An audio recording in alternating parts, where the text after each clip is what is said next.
Coucou tout le monde, j'espère que vous allez bien et bienvenue dans votre émission 13h13, le changement c'est maintenant, la dernière émission de la semaine puisque nous sommes vendredi. J'espère que tout le monde va bien, que vous avez passé une bonne nuit, que tout se déroule pour le mieux de votre côté en ce vendredi. Pour beaucoup, le week-end arrive à très grands pas. Ce soir, encore un dernier coup, je dirais, de collier à donner, hein.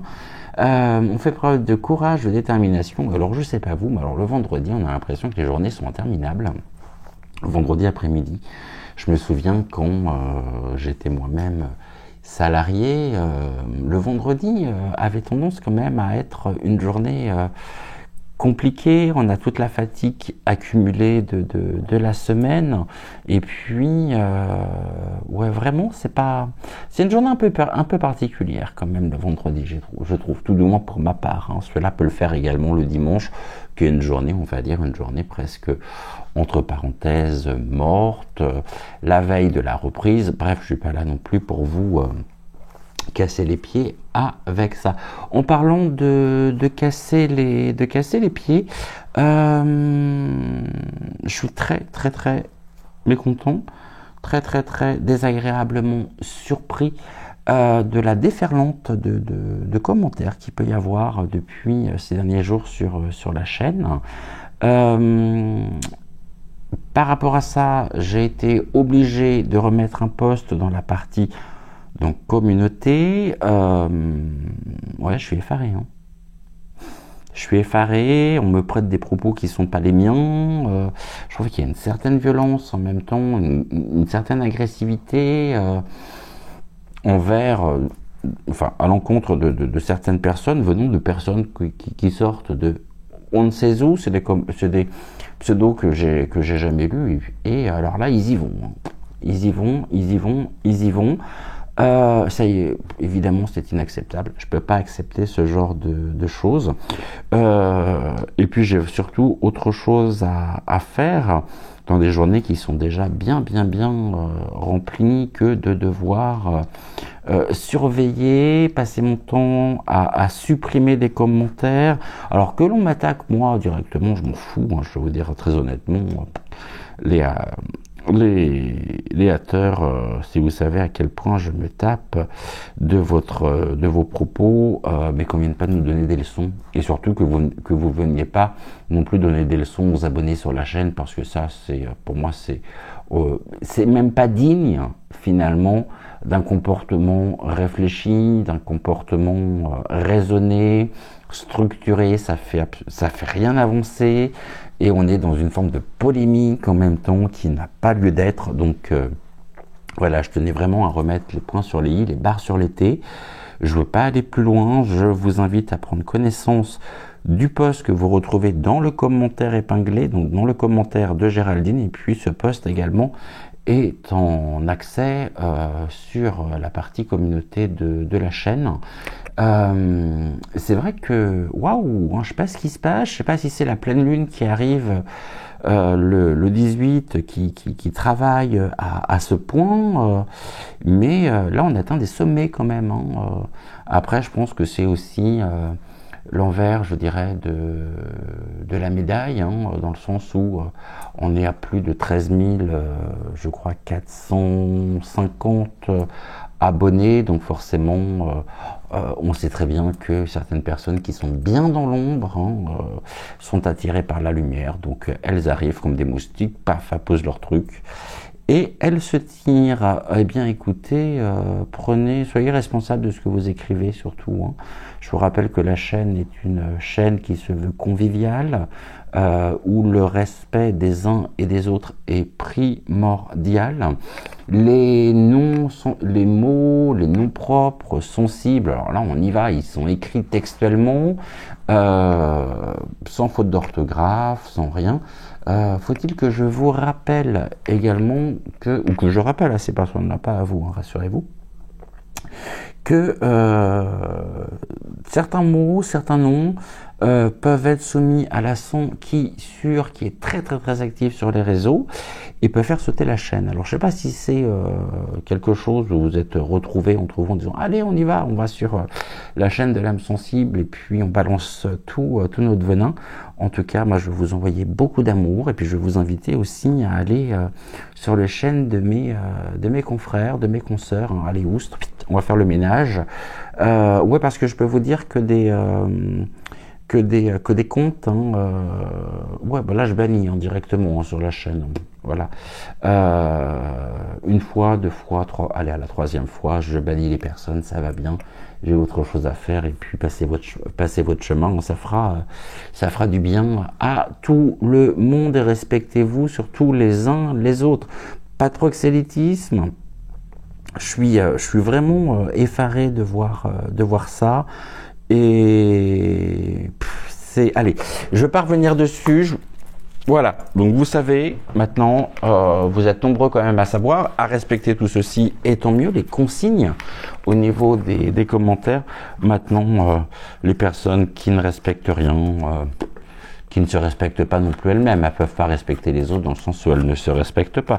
Eh bien, passez votre chemin et on va devoir passer encore beaucoup de temps à supprimer un grand nombre de commentaires.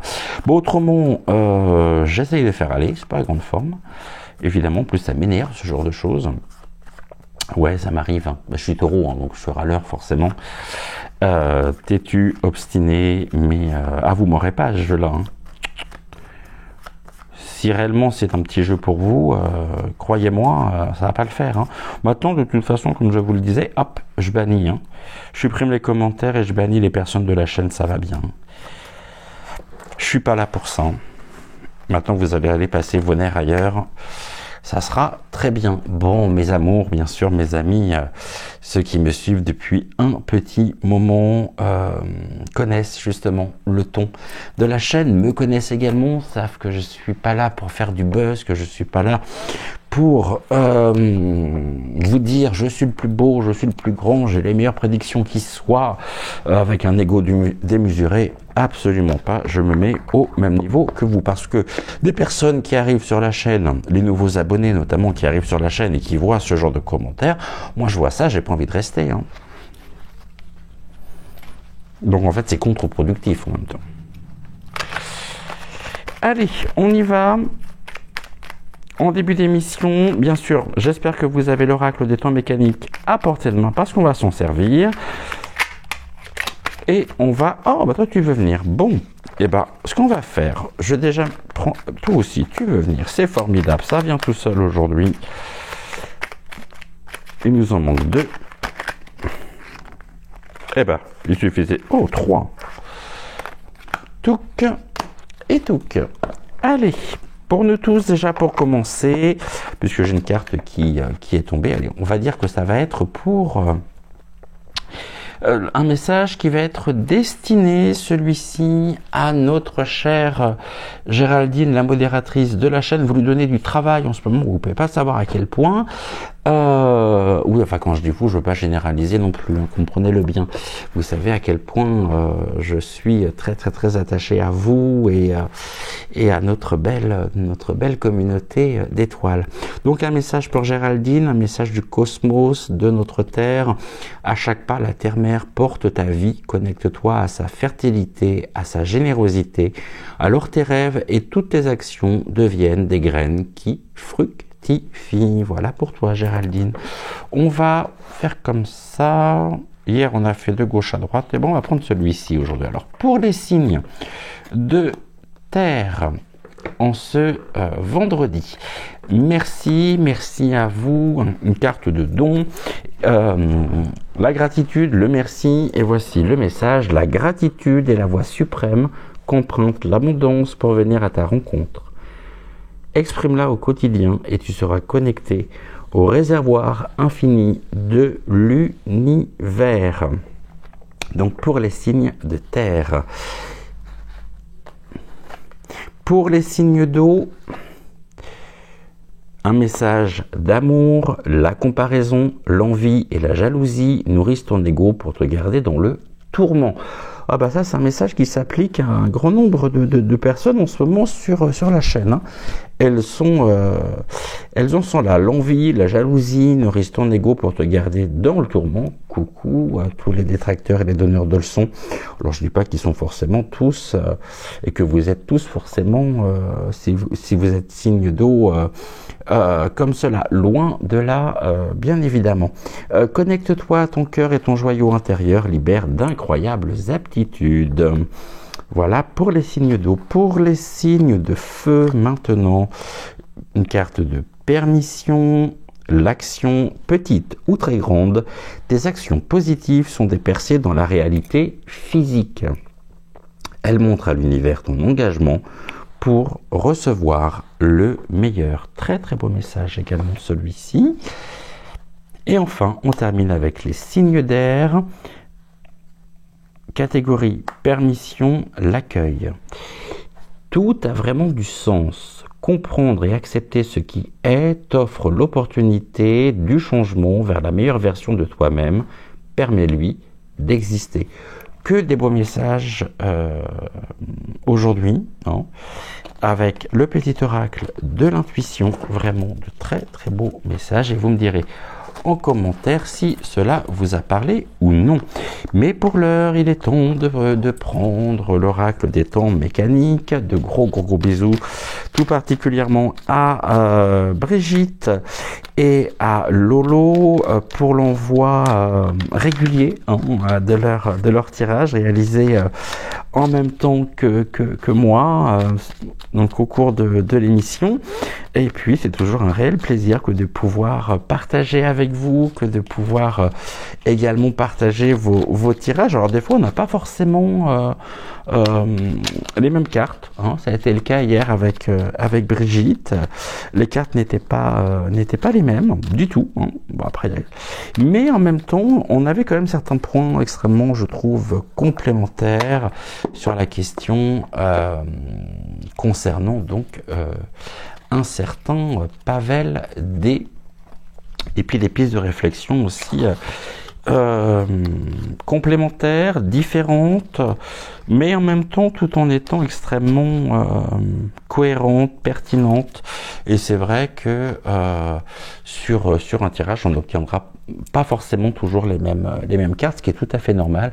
Chacun ayant en même temps par les tirages sur un sujet commun des morceaux du puzzle que nous assemblons justement pour pouvoir découvrir, on va dire,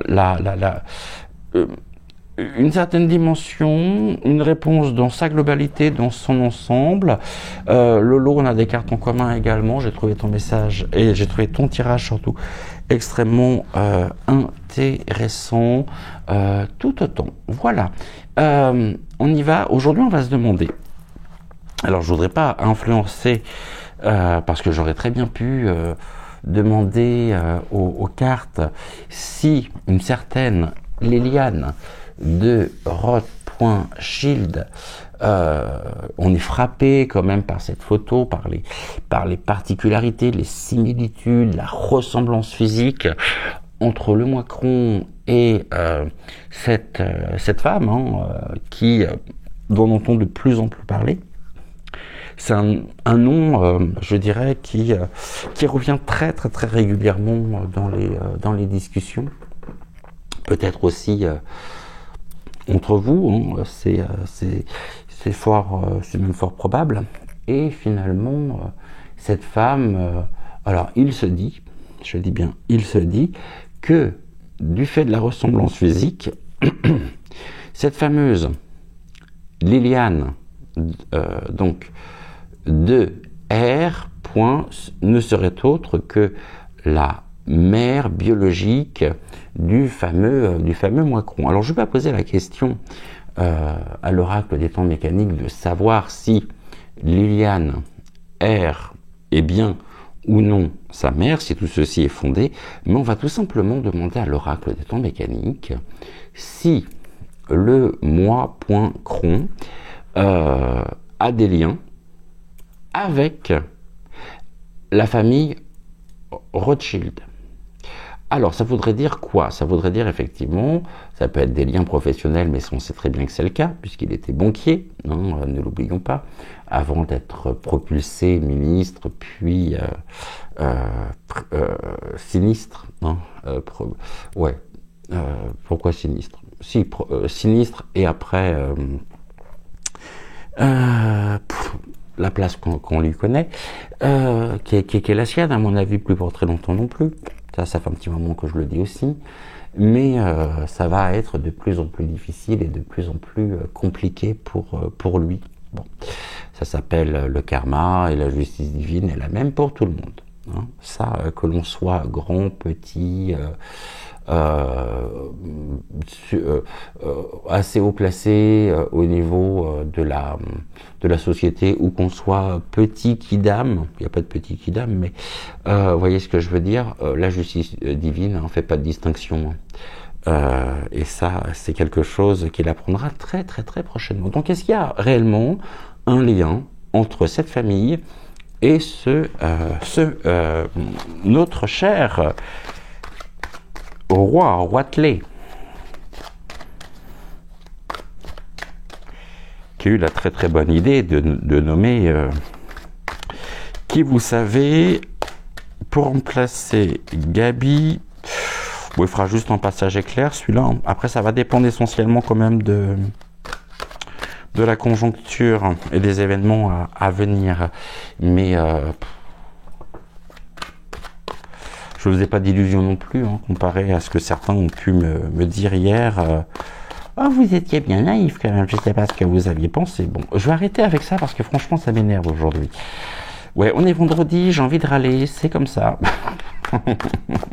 On ne me refera pas en même temps, mais je vais surtout me concentrer. Est-ce que il existe réellement un lien entre la famille R et le moi.cron? Je me concentre. On est bon. Allez, qu'est-ce que tu as à me dire? On me parle de l'automne, il y a des choses qui tombent. Hein. On est à la fois sur une période, on nous parle de la période de l'automne, il y a une forme de dépouillement en même temps, l'automne perd leurs feuilles, les arbres perdent leurs feuilles, donc on est sur la notion aussi de l'arbre, et puis les éléments qui commencent à tomber les uns les autres, sur une forme de, je dirais presque de généalogie. La carte de l'automne, alors effectivement il y a la carte de l'arbre, mais si vous avez la carte de l'arbre, on est à peu près dans la même signification. La carte de l'automne me dit que sur ce chemin où tout était bien tenu au secret, sur le chemin de vie où tout était bien justement caché, et bien il y a une forme de dépouillement, de mise à nu qui pourrait arriver, et on nous parle également de la justice. Alors la carte de la justice, elle revient. Ok, dépouillement, la justice. Bah, j'ai envie de parler de la justice dans un sens très large du terme, dans le sens où la justice vient représenter aussi ce que j'évoquais juste avant, la justice divine. Ce qui était caché tombe, donc il y a une forme de révélation à venir. Le temps fait son œuvre, on rentre dans un nouveau cycle aussi pour le roi Cron. Cet automne, hein, je sais qu'on est très nombreux justement à attendre l'automne avec impatience. Et puis on a la notion de la justice. Alors la justice, si on va un peu plus loin, on pourrait aussi me dire, mais il est juste effectivement, ouais, il est juste de poser la question de cette façon-là, et on a déjà un élément de réponse par la carte de l'automne. Cette carte d'automne qui représente non seulement une temporalité, effectivement, mais qui, je vais vous redonner les significations de la carte de l'automne, et vous allez voir que par rapport à la question, je trouve ça extrêmement intéressant que l'on ait justement cette carte. Si je prenais la bonne page, ça serait quand même pas mal. On a l'arbre, l'arbre de vie, l'arme, l'aspirateur, l'automne. On me parle d'une forme de transition. En tout cas, cette transition vers l'intériorité, hein, cette transition entre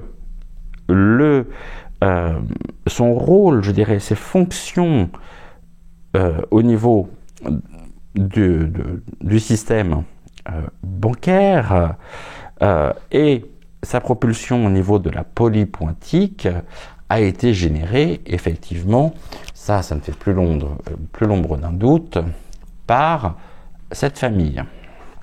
Donc déjà, par rapport à ça, on a bien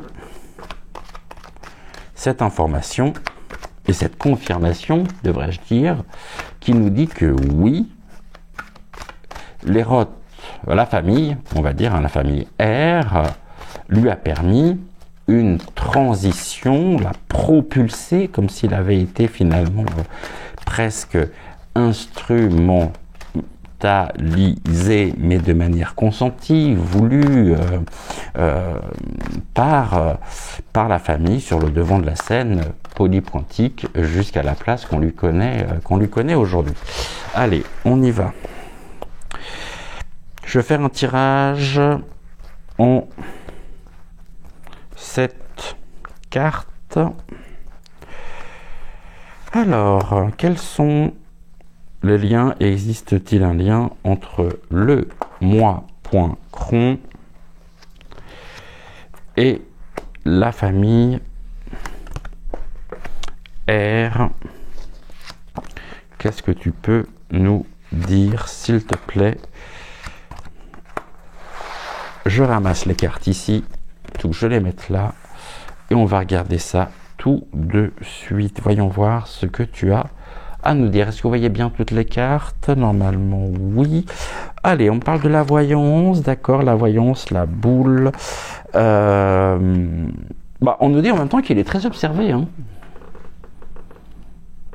La voyance, on voit qu'il y a un regard porté sur justement une forme de blogosphère.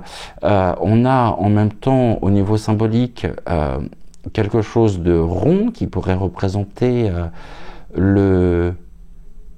l'intériorité, encore une fois, quelque chose de clos, un univers clos dans lequel il se passe énormément de choses, et on nous dit qu'il est observé. Alors il est observé par qui? Par la famille, bien évidemment, qui regarde activement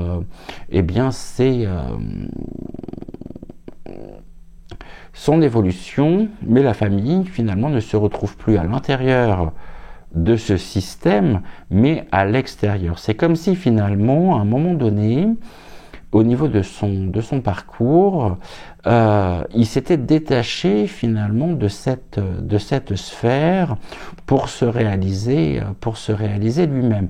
Mais à l'origine, on est bien dans cette sphère privée, je dirais presque familiale, mais on va voir par rapport aux autres cartes si jamais ça ressort, et on a en même temps un certain nombre de prédictions.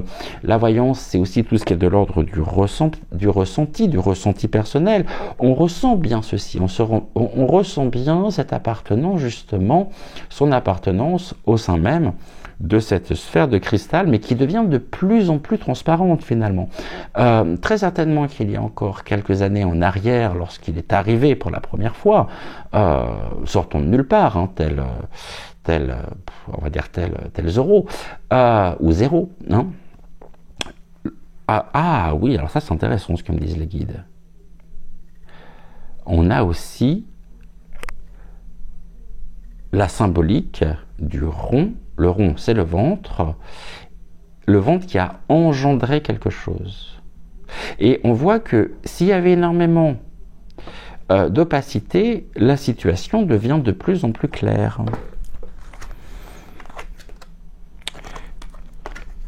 Suivi par la carte des oiseaux sortant de leur cage. Donc il s'est émancipé finalement.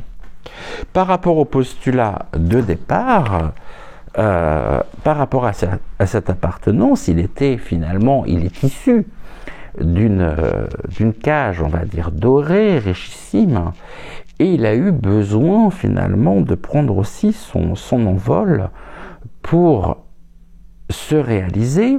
Alors je dis pas que cette réalisation nous est bénéfique ou non, hein, mais il y a vraiment eu un besoin de se réaliser par lui-même. Et en même temps, la cage, c'est le lieu, c'est un lieu de protection, en même temps de captivité, mais il sait qu'à tout moment, il peut faire, en même temps, il peut bénéficier, je dirais, de cette protection dorée. Et cette protection, elle est là. Hein, elle est bel et bien là. Ok, là j'ai quoi? J'ai la pieuvre, quelqu'un qui avait et qui a en même temps. Hein, c'est le couteau suisse. C'est comme si finalement à l'intérieur de cette sphère de la famille, il se sentait ou il s'est senti à un moment à l'étroit. Peut-être aussi par rapport aux valeurs, par rapport à ce qui a été inculqué, ce qui lui a été transmis, parce qu'on est aussi dans la transmission. On a l'encre, on a aussi le mimétisme, et on a surtout le côté pluridisciplinaire, sachant qu'il a eu besoin de s'émanciper pour pouvoir justement réaliser ce qui lui tenait particulièrement à cœur. Donc propulsé effectivement par la famille, je dirais, en elle-même, hein, mais à un moment donné, il est sorti justement de cette cage et il est devenu presque une forme de, comment je pourrais dire, de monstre, de créature, échappant au contrôle ou échappant aux valeurs transmises par la famille, mais il sait qu'à tout moment, en même temps, il bénéficie d'une belle protection. Et c'est très certainement justement cette appartenance aussi où le jour se lève finalement sur des liens qui pouvaient jusqu'à maintenant créer quand même une forme de doute. On n'en était pas très sûr, mais il y avait quand même un certain nombre d'indices qui nous montraient que. Et là, déjà, on a une confirmation. On nous dit que, initialement, le zéro aussi, c'est la sphère, le zéro, groupe très très très fermé. Il y a une clarté qui se fait. On voit qu'il y a eu un besoin de trouver une forme de liberté, d'émancipation, et que par cette émancipation, il est devenu finalement, alors je n'irai pas jusqu'à dire qu'il est devenu sociopathe, mais il est devenu une forme de monstre. De monstre qui, finalement, tentaculaire. On a en même temps cette notion-là, hein, c'est quelqu'un qui a déployé ses tentacules. Et là, les tentacules, elles sont resserrées. On a une forme en même temps de, quand on regarde bien cette carte, on dirait un visage. Vous voyez ici, il sort une forme d'incarnation en même temps. Ouais, c'est bizarre ce que l'on dit. Hein, Là, on a la bibliothèque, le lieu du savoir, le lieu de la connaissance. Et les deux cartes sont à associer. Parce que l'une est la résultante de l'autre. L'une génère l'autre. La bibliothèque, elle peut représenter aussi un lieu de travail. Travail du bureaucrate.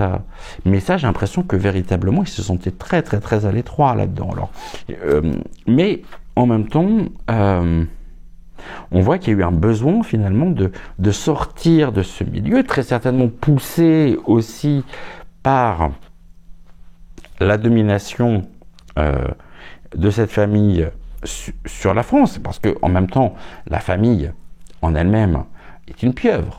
Hein, elle a des branches partout, elle a des tentacules partout sur toute la France, elle gouverne quelque part, elle dirige, hein, elle fait partie des puissances.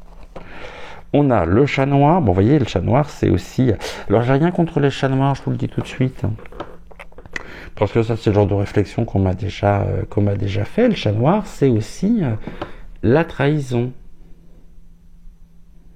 la confiance bafouée. Qu'est-ce que j'ai mis sur le chat noir? Ça serait intéressant de... Je me souviens plus des différentes significations que j'ai pu mettre sur le chat noir. On va regarder ça ensemble. Avec le chat noir, ça c'est le cheval. Et ça, c'est un repli volontaire. Le repli volontaire avec un comportement insaisissable, tout comme justement la pieuvre, qui va brouiller complètement les pistes par une forme de mimétisme. Et on est dans quelqu'un aussi qui est un monstre d'égoïsme, avec un manque d'engagement très très clair. Pour nous en tout cas. On a le chat qui est là, qui est bien posé sur ses deux pattes. Oh, le couple, et on a la roue bloquée. Bon, pardonnez-moi, les amoureux évoquent aussi, là on a une liberté. Les oiseaux sortant de la cage, c'est la liberté. D'accord. Sur les amoureux. Le couple libre. Le couple qui peut représenter aussi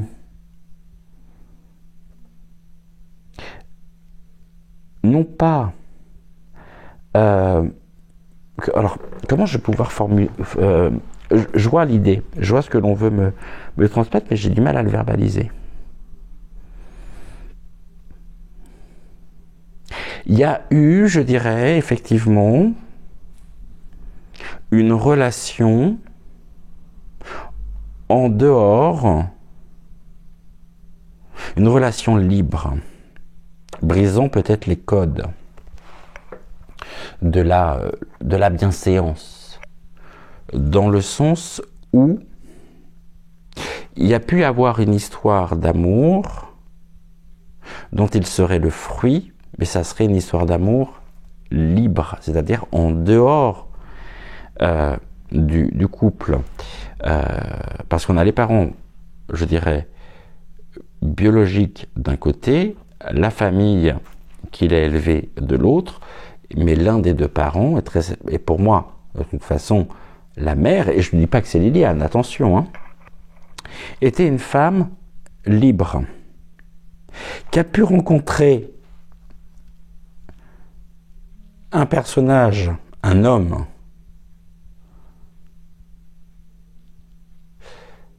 cet homme serait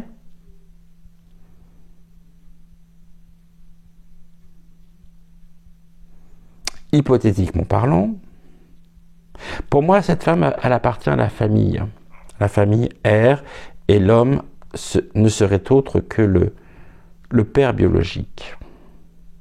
Père biologique qui aurait eu, on a quelque chose qui aurait pu être bloqué, mais il y avait quand même une grande liberté entre les deux personnes. Donc, d'un côté, la mère biologique appartenant à cette grande et illustre famille, et de l'autre le père. Donc on est sur une relation, je dirais, extra-conjugale. Et à l'époque, effectivement, ça aurait pu être bloqué, mais il y avait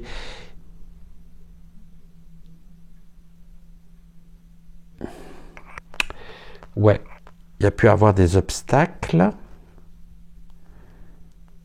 mais on avait une situation qui aurait pu être bloquée. Elle aurait pu être bloquée s'il n'y avait pas eu de la part des deux ce désir, vraiment, cette envie, cette incarnation de la liberté sortant d'une cage. La cage qui peut représenter aussi, dans un sens très très large du terme, le groupe, l'appartenance, la famille. Donc, il y a bien eu une relation en dehors de la maison, parce que c'est aussi une maison, la cage, la captivité, certes, mais la liberté est quelque chose qui aurait pu être bloqué à l'époque, ou qui aurait pu être très très mal considéré, eu égard aux valeurs traditionnelles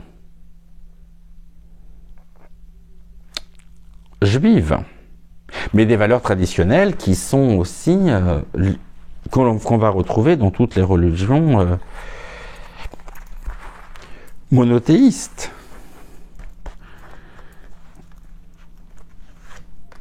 On va quand même recouvrir pour voir donc quels sont les liens existants.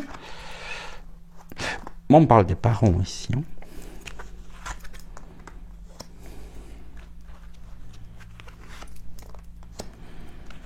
De cette relation des parents biologiques dont la mère, oui, est issue de la famille. Ce qui expliquerait beaucoup de choses d'ailleurs. Ce qui explique en même temps beaucoup de choses. On est à combien? Je suis en train de regarder 35. On va juste terminer avec ces cartes-là. On parle du diable, d'accord, et des souris.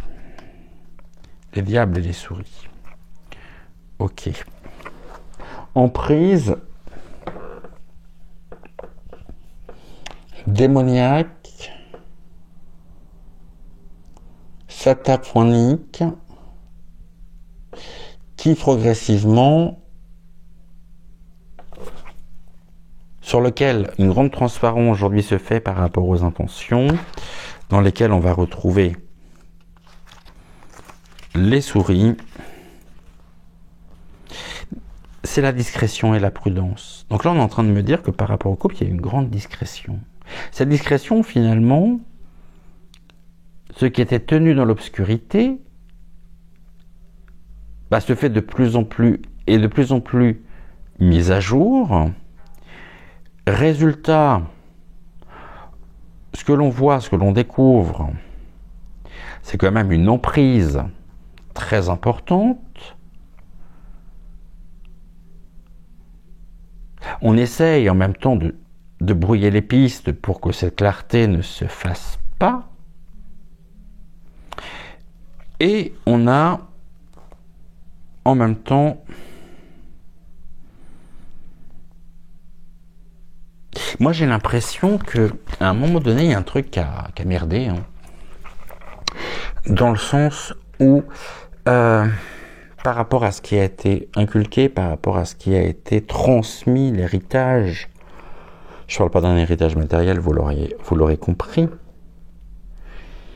il y a eu quelque chose qui a complètement dérapé, quoi. En fait, le fruit de cette relation, qui était quand même extra, on va le dire, conjugal, hypothétiquement parlant, on avait quand même une âme noire, une âme extrêmement sombre. Ce qui est toujours le cas d'ailleurs. Là, j'ai quoi? J'ai le jeune homme. Ouais, le jeune homme, c'est lui.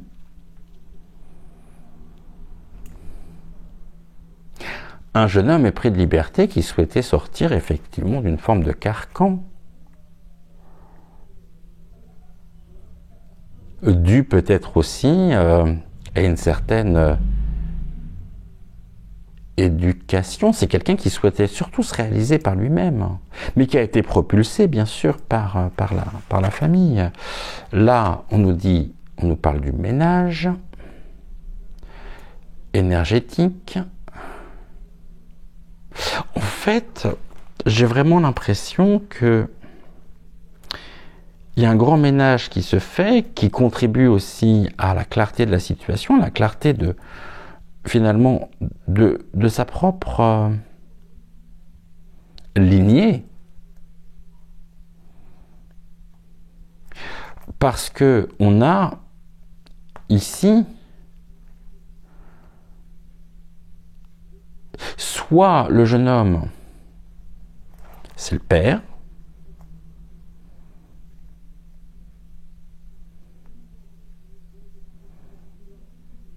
du moicron, mais moi j'aurais plutôt tendance à dire que c'est lui. Mais il y avait vraiment on nettoie en fait. On avait l'automne tout à l'heure et la carte de l'aspirateur, c'est par rapport à tout ce qui tombe, on glane, on ramasse et on vient les archiver. Donc il y a de plus en plus effectivement de preuves factuelles montrant que quelque chose n'était absolument pas clair. Et que une clarté aujourd'hui se fait là-dessus. On a le poisson, ok, on a bien les finances ici avec le poisson, comme dans le Demoiselle. C'est comme si, effectivement, aujourd'hui, il bénéficiait toujours d'un appui, même poincier, de la part de la famille. Le poisson, c'est très écailleux, on n'arrive pas à le prendre, mais finalement, ce qui a été pris, il aimerait bien le récupérer. Hein. Mais non, en fait, c'est trop tard. Le poisson, qu'est-ce que j'ai dit sur le poisson ?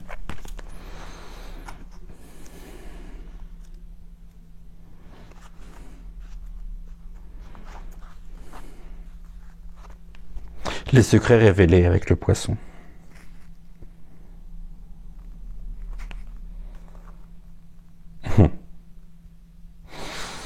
Les secrets révélés, on a quand même un équilibre au niveau, l'harmonie au niveau du... pour moi, c'est les parents. Et puis il y a une harmonie aussi une entente entre les deux familles, parce qu'il y a bien deux familles aussi. Il y a la famille d'un côté avec la mère et le père biologique, et puis il y a les personnes, notamment la mère qui l'a élevé, qui n'est pas la même. Et il y a des secrets là-dessous. Et là, on a une protection qui est bloquée, à venir, hein, avec la carte de la pyramide. Un système pyramidal. Et puis, on a le fou.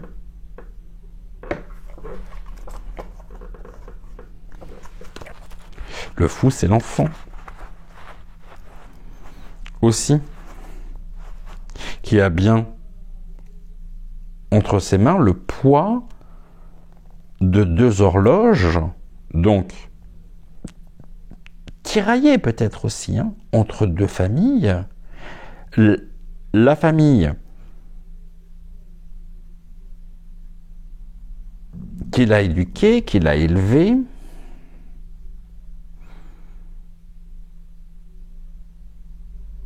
et puis la famille d'origine, la famille biologique. Mais on retrouve surtout un dénominateur commun au milieu, c'est lui. Sur cette carte. Hein. Et pour terminer, la carte du fou, elle vient de nous indiquer un certain nombre de choses en même temps. Alors je suis très curieux de voir, et j'ai hâte de découvrir vos tirages sur la question. Je ne serais pas surpris que... D'ailleurs, moi je suis surpris de ne pas l'avoir eu, mais je pense que vous l'aurez.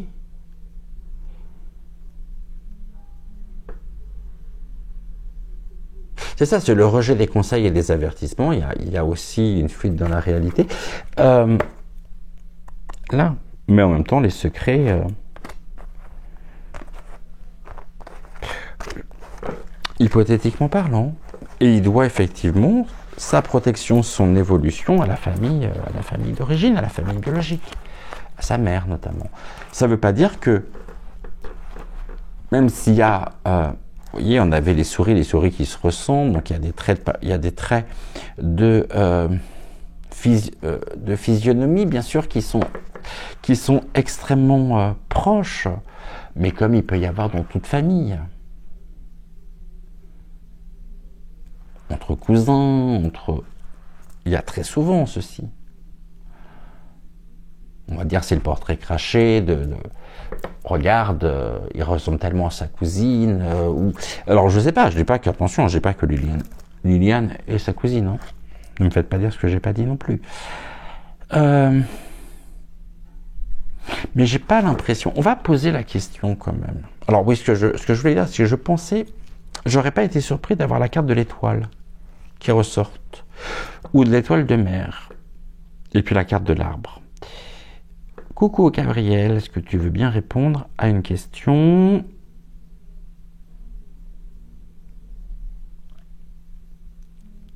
Ok, merci. Peux-tu m'indiquer si Liliane de R est hypothétiquement la mère biologique d'un certain E.M.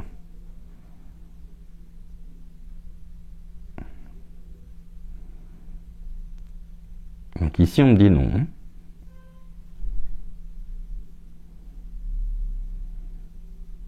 Ok. Sa mère biologique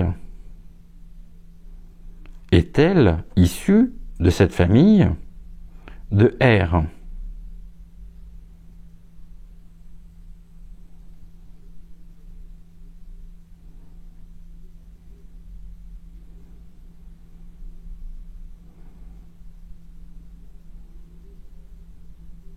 Ok. Si vous avez le pendule à la maison, n'hésitez pas non plus à poser les mêmes questions que moi et à me dire en commentaire ou en privé les réponses que vous avez pu obtenir. Ok, bon. Une émission qui est passée très rapidement. On se retrouve à 20h20. En attendant, je vous souhaite une excellente après-midi. Prenez soin de vous, prenez soin de celles et ceux que vous aimez. Plein de courage pour l'après-midi, quoi que vous fassiez. Et puis en attendant, donc, on se retrouve à 20h20 et ce fut, j'ai hâte, vraiment, j'ai très hâte de pouvoir voir, découvrir les tirages que vous avez obtenus par rapport à l'émission d'aujourd'hui. Je vous embrasse et je vous dis à ce soir 20h20, autrement à lundi 13h13 pour une nouvelle semaine de 13h13. Le changement, c'est maintenant. Bisous chez vous, je vous aime très fort. Merci pour votre fidélité, merci pour tout votre amour, merci pour vos commentaires. Il s'avère que l'algorithme de You aime beaucoup les commentaires. Moi, j'aime d'autant plus les commentaires quand ils sont respectueux, quand ils sont bons enfants, quand ils sont remplis d'amour, comme vous savez le faire. Je vous embrasse très fort, je vous aime et je vous dis à ce soir. Ciao.